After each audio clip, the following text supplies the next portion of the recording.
Diasco Foot, miroir du football de la diaspora congolaise.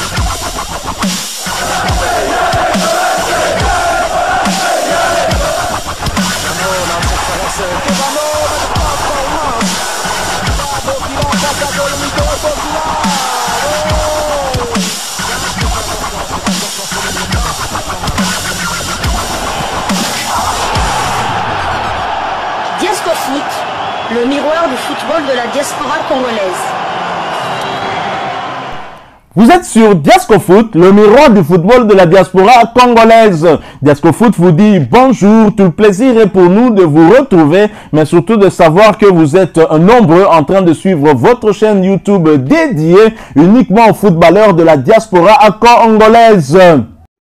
C'est l'heure de partager avec vous quelques informations que nous avons pu récolter pour vous, des informations concernant la tanière de léopard de la République démocratique du Congo, ou plutôt nous allons nous faire écho de notre adversaire, prochain adversaire dans les éliminatoires de la CAN Côte d'Ivoire 2023. C'est un secret de Paul Chinel, il s'agit bien du Gabon. Le match retour, un match de la revanche pour la République démocratique du Congo qui a été battu lors de la première journée ici au Stade des Martyrs par une équipe gabonaise amoindrie, affaiblie par la fatigue du voyage, mais qui a réussi à remporter les 3 points lors de cette première journée au Stade des Martyrs. Et nous allons donc avoir des nouvelles des Panthères du Gabon qui vont devoir faire sans l'un des piliers de cette équipe nationale qui a des origines congolaises. Vous l'avez compris, Guelor Kanga suspendu contre la République démocratique du Congo. Une information qui nous est partagée par Gabon Media Time, un média gabonais. Bien évidemment, je vais m'empresser de vous lire l'article qui a été publié. Quant à ce pièce maîtresse de l'entrejeu gabonais, Guelor Kanga ne devrait logiquement pas participer à la rencontre retour entre la République démocratique du Congo et RDC qui aura lieu en juin prochain au stade de rénovation de Franceville. Le médian de l'Étoile Rouge de Belgrade paye le prix des cartons jaunes accumulés. Seul le lot de consolation avec Anthony Oyono lors de la récente double confrontation contre les crocodiles du Nil.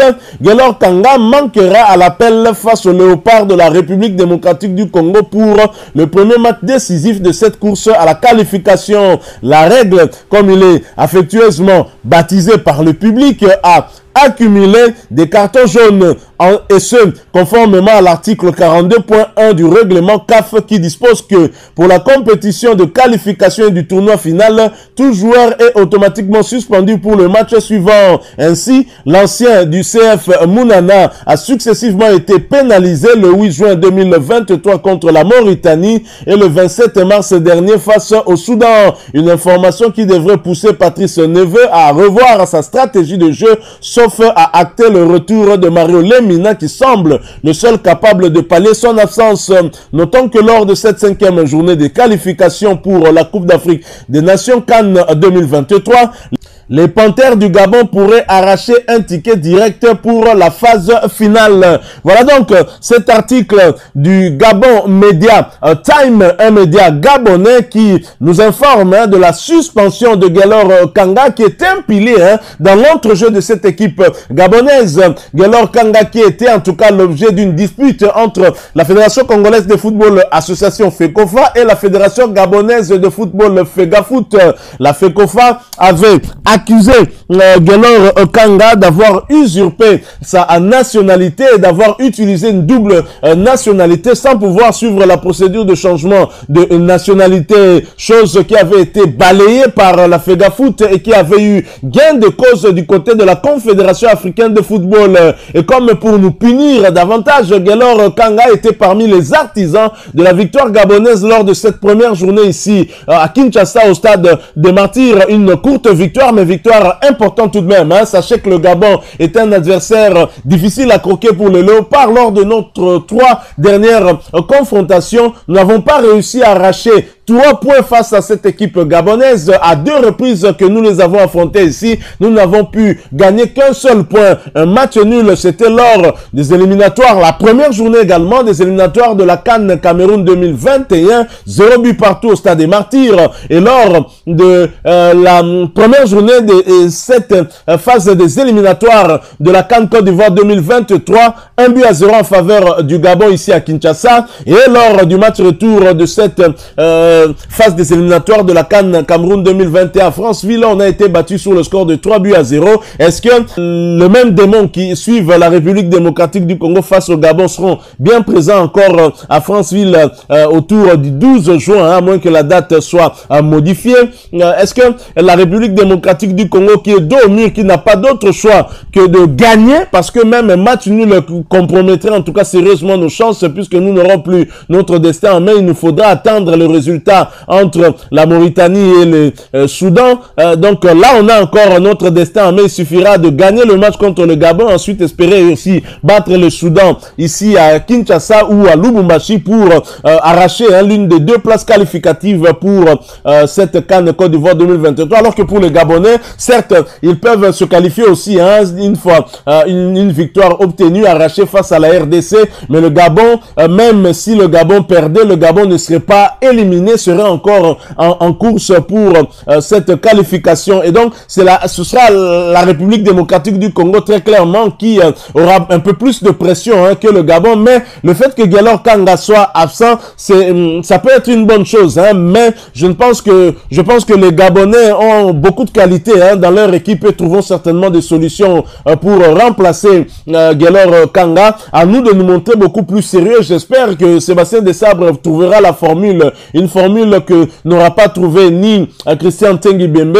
encore moins Hector Raoul Cooper. Deux entraîneurs de Léopard qui n'ont pas réussi à battre Patrice Neveu, ancien sélectionneur de Léopard, il faut également le rappeler. Espérons que le troisième, qui est également français comme lui, pourra trouver la recette pour battre Patrice Neveu. Nous y reviendrons dans une autre analyse que nous allons préparer pour vous avant cette confrontation entre les Panthères du Gabon et les Léopards de la République démocratique du Congo. Alors sachez que du côté de la République démocratique du Congo, il y aura également des absents, absents de taille aussi touchés. Le dimanche dernier face à Iverdon Sport, le portier de l'ACB Linzona est victime d'une fracture au conduit auditif.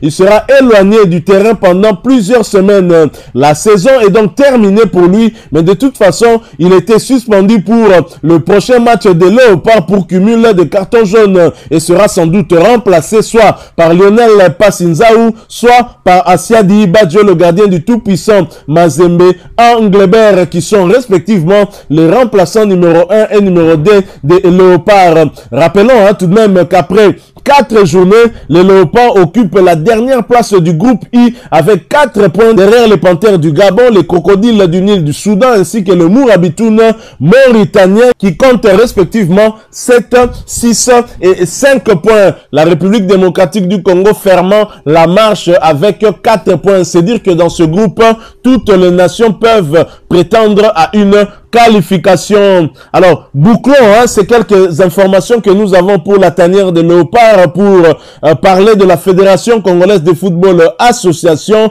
Démarrage des travaux de réhabilitation et de modernisation du centre technique national Kourara Mpova à Kinkole, site du CTN de la FECOFA. La durée des travaux est fixée à 6 mois. Dans le cadre de la mise en place de la bonne gouvernance dans la gestion, la Fédération congolaise de football association avait lancé un avis d'appel d'offres en date du 20 février 2023 pour le recrutement d'une entreprise chargée d'exécuter les travaux de réhabilitation et de modernisation du centre technique national Kourara Mpova situé à Kinkole dans la ville-province de Kinshasa. En réponse, cette entreprise avait déposé leurs offres qui étaient ouvertes au public en date du 20 mars 2023 à 15 h au siège de la FECOFA. Comme l'exige la procédure en la matière, une commission ad hoc d'analyse des offres avait été constituée à cet effet. Cette dernière a établi son rapport à la commission des marchés le jeudi 29 mars 2023 qui a décidé de l'attribution du contrat des travaux à la société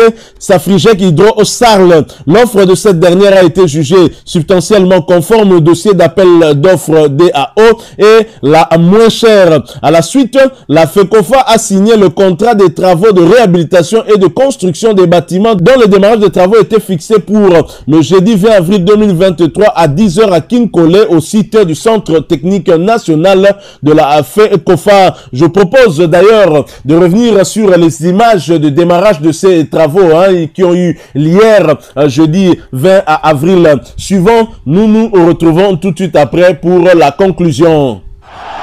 Diasco Foot, le miroir du football de la diaspora congolaise. Pose de la première pierre des travaux de réhabilitation, construction, modernisation du centre technique Kourara. À l'aube de sa grande mue, le Centre technique national de la Fédération congolaise de football, association FECOFA du centre Kourara, a vécu ce jeudi 20 avril 2023, en fin d'avant-midi, la cérémonie solennelle de la pose de la première pierre des travaux de réhabilitation, modernisation et construction de nouveaux bâtiments, en présence du représentant personnel de son Excellence Monsieur le ministre des Sports et Loisirs, François-Claude Kabulo Mwana Kabulo, qui avait dépêché pour la circonstance à Kinkole son directeur de cabinet, Maître Jonas Ngalamouloumé. 5 temps forts au centre Kourara qui, d'habitude pris d'assaut par les équipes de football et des supporters, mais aujourd'hui, présentement, transformé en un véritable chantier inondé des matériaux des constructions, sable, barre de fer, ciment, moellon et que sait-on encore. 5 temps forts, disions-nous. Premier temps fort. Mot de bienvenue du président ad intérim de la FECOFA, M. Donatien Tshimanga Mwamba. Deuxième temps fort, présentation du processus de recrutement de l'entreprise ayant remporté le marché d'exécution des travaux par Maître Gu Kabea Mwana Kalala, délégué FIFA-CAF aux questions juridiques de la FECOFA. Troisième temps fort, la présentation de l'entreprise et le planning des travaux par l'ingénieur Mikaï. Quatrième temps fort, l'important message de son Excellence Monsieur le ministre François-Claude Kabulo Mwana Kabulo, livré par son représentant personnel, son directeur de cabinet, Maître Jonas Ngalamouloumé. Et enfin, cinquième temps fort et le clou de la cérémonie, la double pose commune de la première pierre par le représentant du ministre des Sports et Loisirs, Maître Jonas Ngalamouloumé, et Donatien Tshimanga Mwamba, président AI de la FECOFA.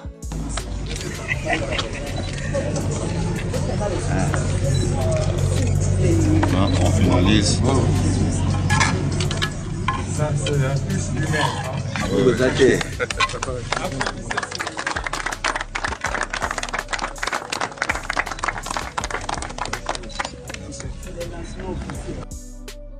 Pour lier l'utile à l'agréable, un cocktail a été servi aux invités sur le site du centre technique de la FECOFA Kourara Pova.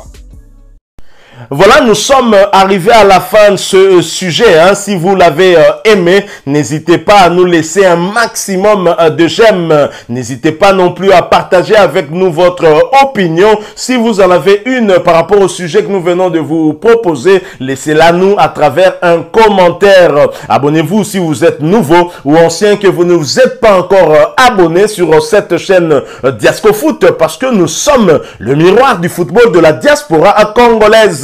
Et n'oubliez pas qu'en vous abonnant apparaîtra une petite cloche de notification. Cliquez dessus pour ne plus rien manquer des prochaines vidéos que nous allons vous proposer. Encore une fois, merci à vous, avec espoir de vous retrouver très bientôt avec un autre sujet d'actualité. En attendant, portez-vous bien et Diasco Foot vous dit au revoir.